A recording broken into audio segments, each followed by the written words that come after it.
We have a quorum, correct? Yes. Okay. Good evening. Today is September 2nd, 2020, and it is 5:30 p.m. As a quorum of the board is in attendance via our video conference, I would like to call to order the Central Health Public Input Session and Board of Managers meeting. The first item of business is to receive public input on our budget and proposed tax rate. I'd like to take a moment and explain that the meeting this evening is not the official public hearing required by the Texas Tax Code.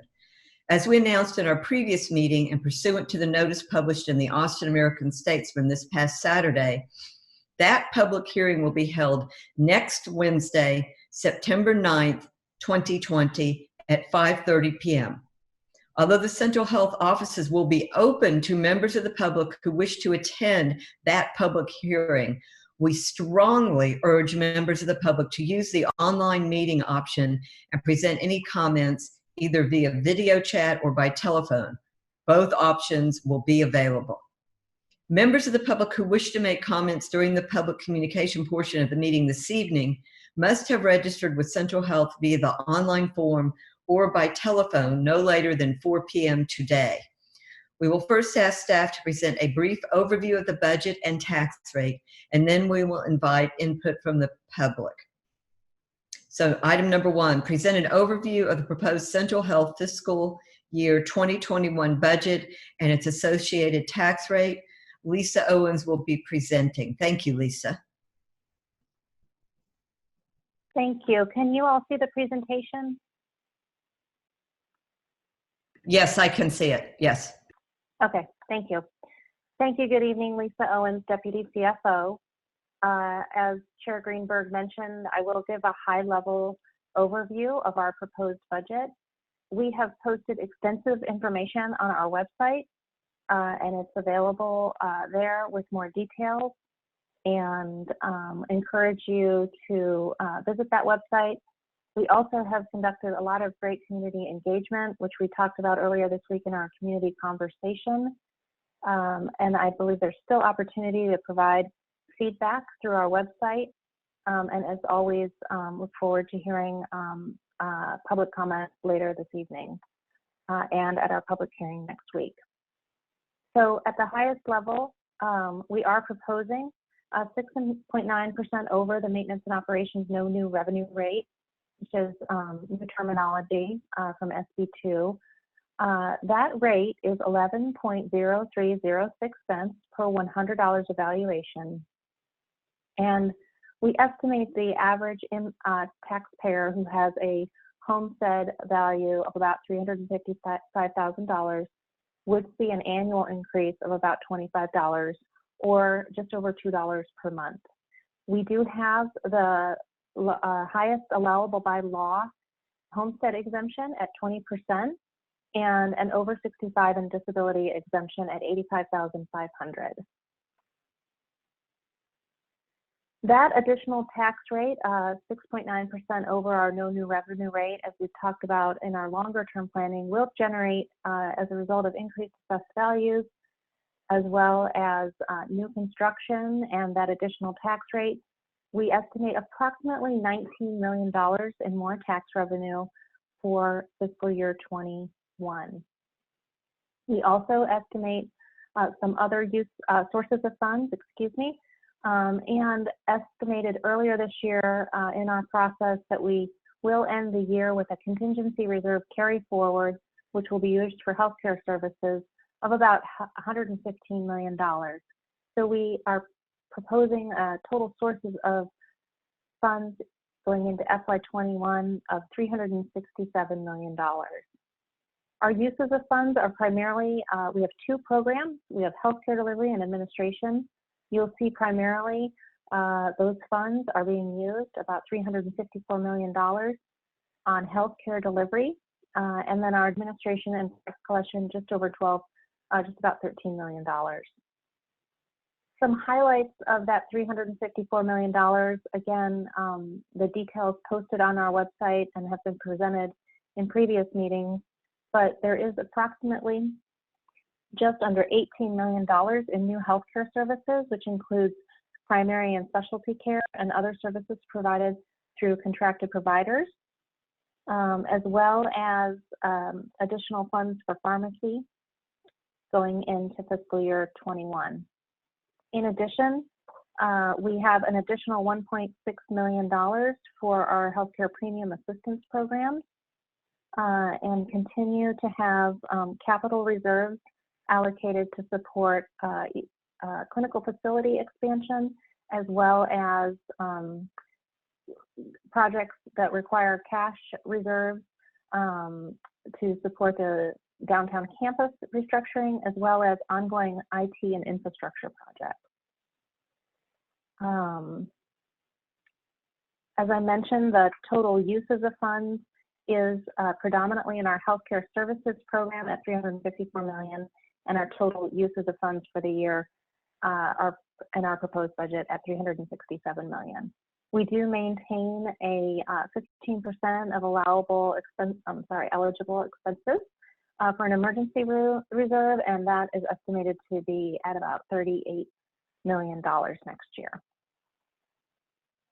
As Manager Greenberg said, that this is our public input session. We had a great community conversation earlier this week, and we'll have a formal public hearing next week with the goal of presenting the final proposed budget to the board on September 16th for tax rate adoption and budget approval, then going to the commissioner's court at the end of the month.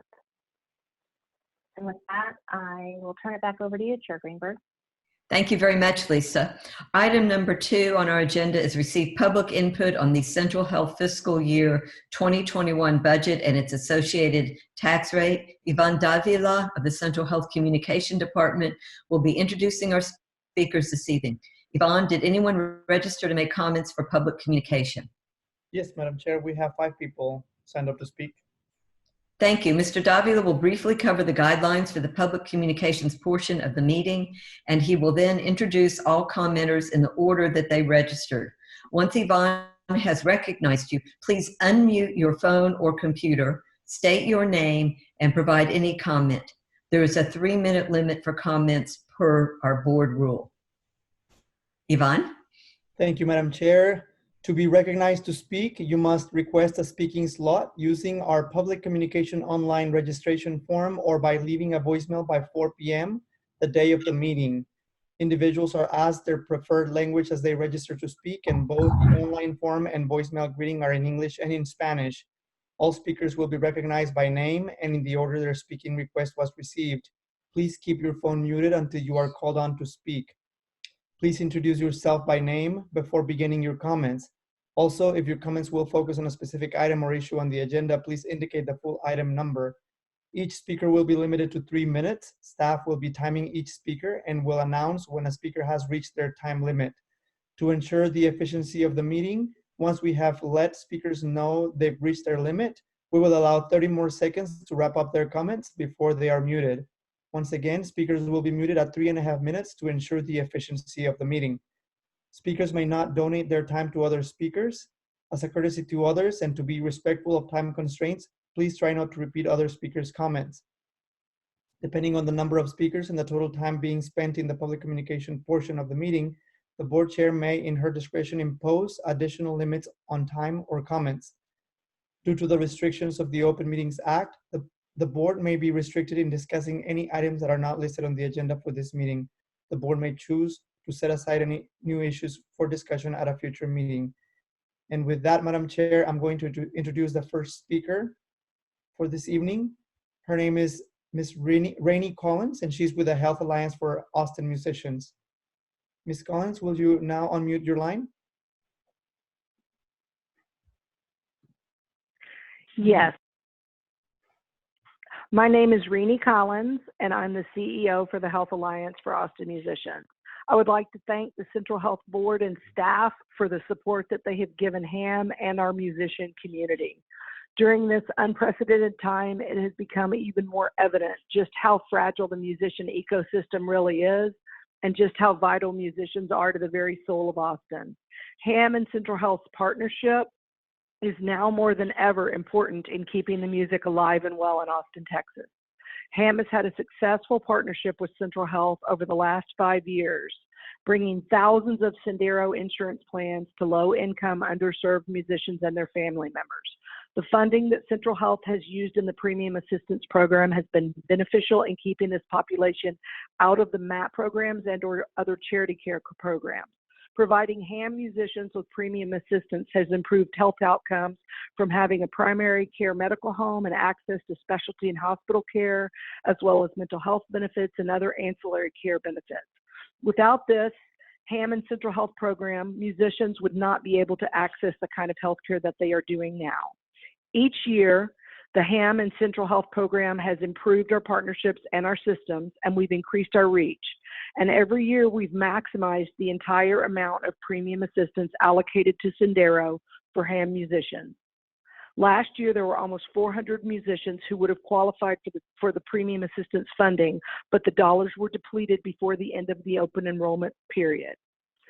This model of providing life-saving and comprehensive health care and insurance is proven effective, and there's significant demand, and our musician community is healthier because of it. HAM is also aware that there have been concerns raised about the diversity of the musician population being served, and we want to acknowledge that we have made missteps in not talking to you sooner about our past efforts and our ongoing plans for outreach to directly address HAM's diversity, equity, and inclusivity. We have both a short and long-term strategy that provides not only targeted outreach to underserved musicians of color, but a fully developed health navigation and education component that goes beyond just passive marketing and education. This outreach partnership program will work in conjunction with culturally competent community leaders and organizations with personalized touches and follow-up to help walk musicians of color through the complex process to get them enrolled in an ACA plan, as well as set up a system to keep them enrolled throughout the year. We're very excited about this important outreach and recognize that it is a vital part of the work that HAM is called to do for our musicians of color. And we've already begun efforts in working with other organizations in this outreach. We're asking you today to please continue the funding of HAM and our important initiatives. Should there be any areas for deeper collaboration or opportunities to address any concern you have, we welcome the chance to work together, and we thank you so much for all the work that you're doing for all of our community. Thank you. We appreciate your attendance today. Thank you, Ms. Collins. Madam Chair, the next speaker for this evening is Mr. Tony Maldonado, and he is he is a Del Valle resident. Mr. Maldonado, can you unmute your line now?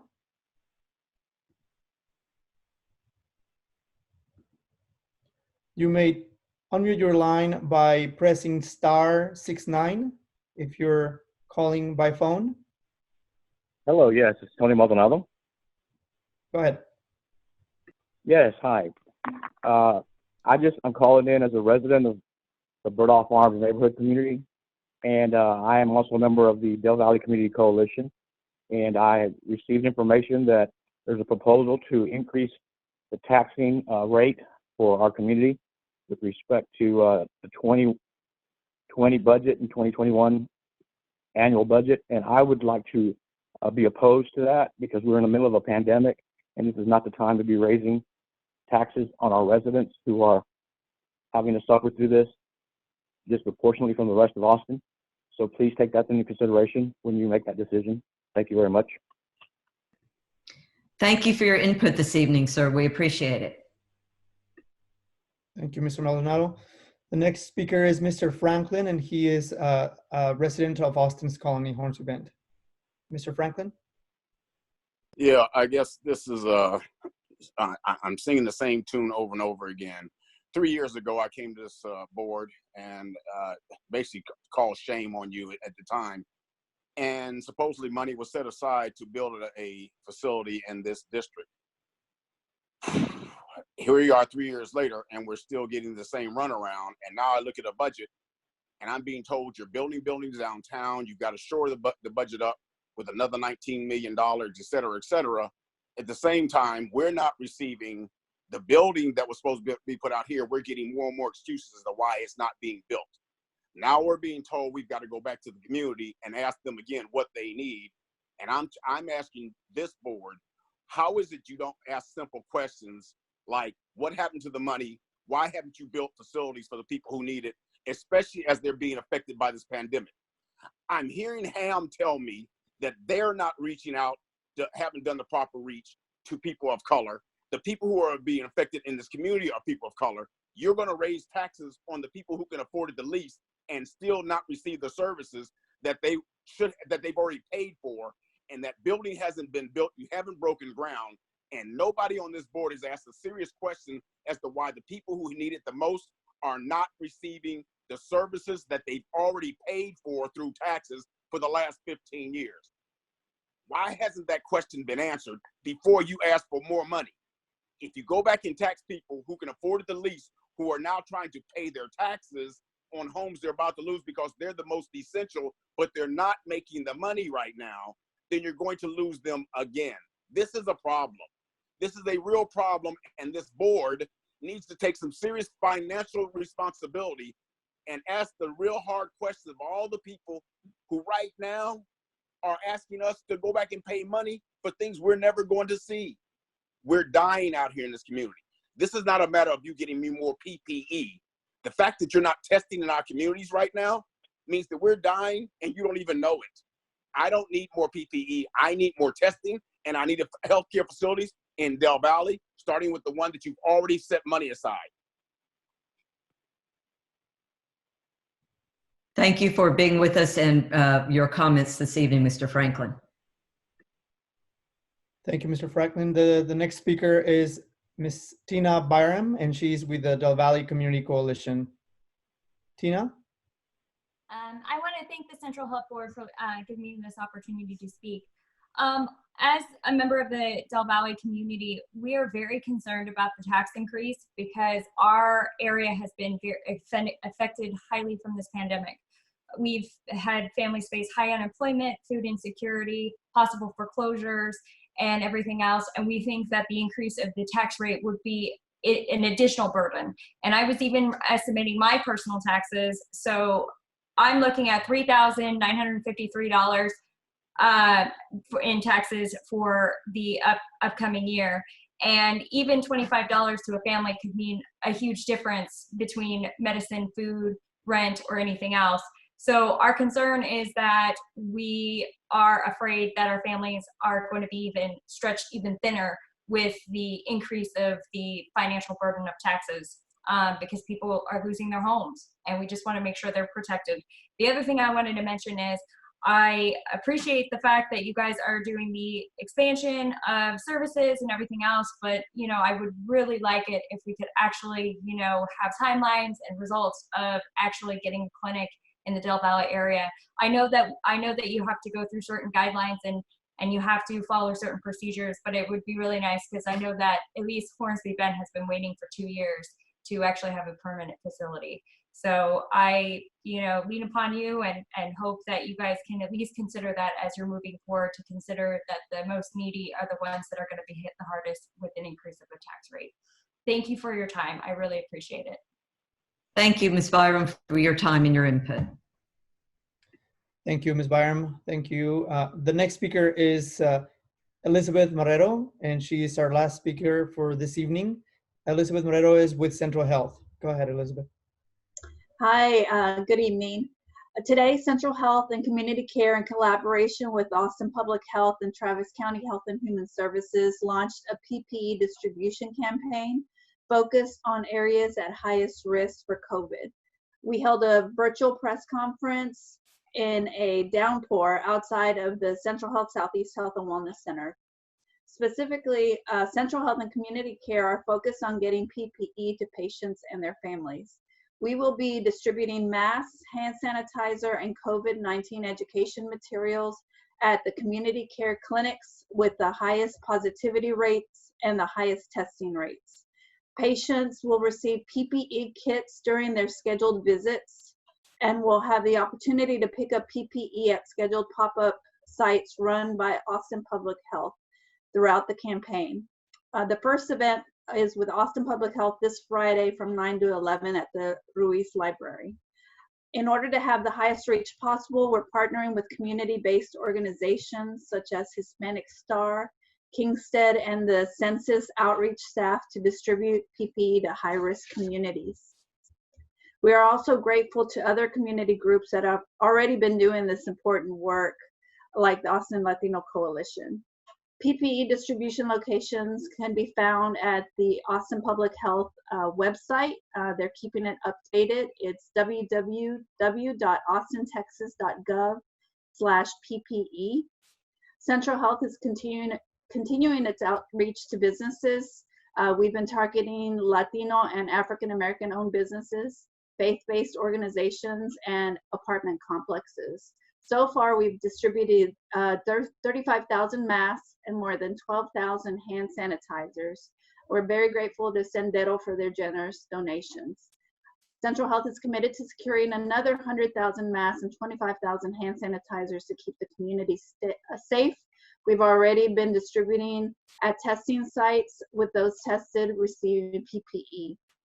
Want to mention that HEB has generously contributed 10,000 hand sanitizers and up to $5,000 to support Central Health and community care in these efforts to curb the spread.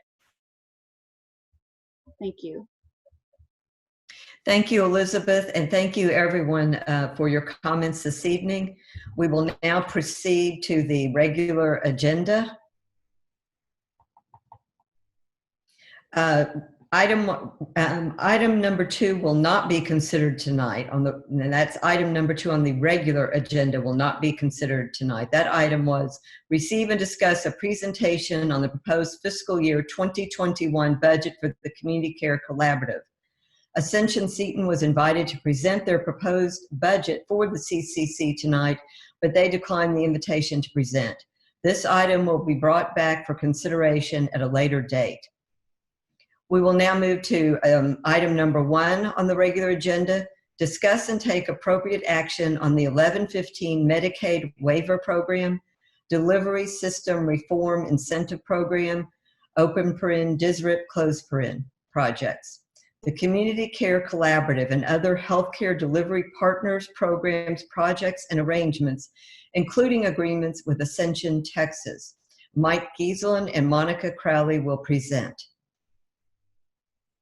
Thank you, Madam Chair. So I'll just provide some opening comments and then I'll hand it off to Monica. Tonight, we're going to be addressing fundamental foundational agreements relating to hospital and specialty care for the population that we serve. And in essence, what we'll be laying out to you tonight is a plan to make sure that we ensure that those who need the care most, as part of our mission, receive that care.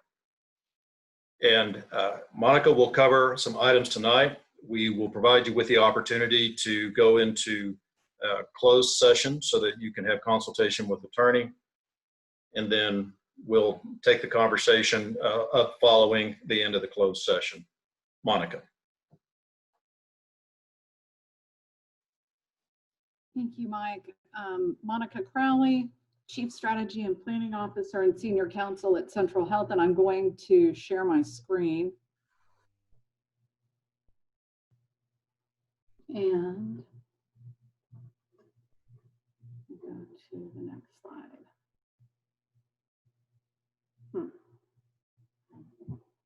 The first 2 slides tonight that we're presenting are from a presentation from May 22nd of 2013. You'll notice they look different from any of the other slides that you'll see Central Health presenting on now. And we thought it was very important tonight that you go back to the beginning of the master agreement and the omnibus services agreements. This presentation from May 22nd, 2013 was a joint presentation from the Central Health Board, Seton leadership, Central Health staff, council, and leadership, where they all presented jointly about the benefits of the master agreement and the omnibus services agreement both related to services for our communities and the structures being put in place under these agreements to address community risk around the services that the people we care for require. This first slide describes some of the main benefits of the master agreement, and the key point of it is the master agreement strengthens the safety net in Travis County by doing things like providing an option for Central Health to acquire the then proposed new teaching hospital if Seton breaches the master agreement. That was not something that existed in the relationship between Central Health and Seton before. It included Seton agreeing to provide the same level of care and services they were providing in 2013 for the same value of compensation for 25 years, and with an inflator a few years in, and that Seton must maintain those current services and current funding level even for 5 years after that master agreement terminates. It also included provisions, or includes provisions, that allow Central Health to continue to plan for and oversee services for the safety net through requirements like one that requires Seton to notify Central Health of any changes related to the provision of services to MAP patients. The second slide goes over the purposes and key benefits of the Omnibus Services Agreement, which include establishing that 2013 current level of services provided to MAP and charity care patients, establishing the value that's been received, or that is being received by Seton for the provision of those services, which that is a key part of these agreements, because these agreements required Seton, or require Seton, to maintain the current services at the current funding level throughout the term of the master agreement and for 5 years thereafter. And it also includes terms like Seton cannot impose additional payment requirements upon Central Health unilaterally, and they also Seton cannot stop providing services or reduce the level of services that MAP and charity care patients receive without a definitive amendment. Tonight, we will be recommending that you as a board take action to assert the community's rights under these agreements so that we can, as a community, maintain the benefits that this structure and these agreements were intended to provide. The relationships are based on legal structures and they're complicated. And so the board will rely upon the advice of counsel in taking any action. And we would like to give that opportunity for the board to consult with counsel now. Thank you. I announce that the board is convening in closed session to discuss agenda item 1 under Texas Government Code, Section 551.071, consultation with attorney, and Section 551.085, governing board of certain providers of healthcare services. Members, you must exit this completely and go to the information you provided for our closed session. Thank you.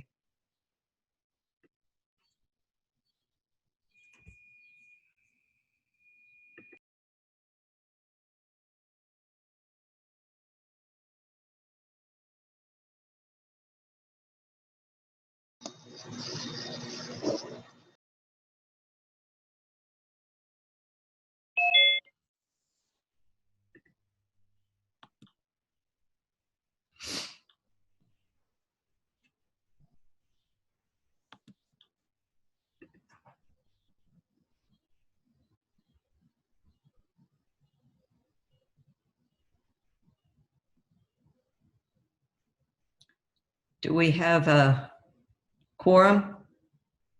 Do we have everyone back we need? David?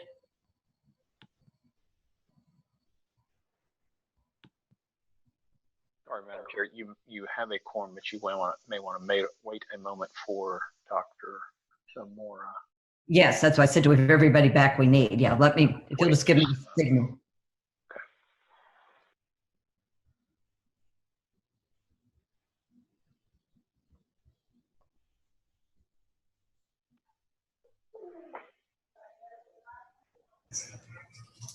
I believe that's it, Madam Chair. All right, thank you very much. So it is September 2nd, 6:54. We have come out of closed session. We're back in open session on item number 1 on the regular agenda, discuss and take appropriate action on the 1115 Medicaid waiver program, delivery system reform incentive program, open paren, DSRIP, closed paren projects, the community care collaborative, and other healthcare delivery partners, programs, projects, and arrangements, including agreements with Ascension, Texas. Manager Bell, did you have a motion that you want to make?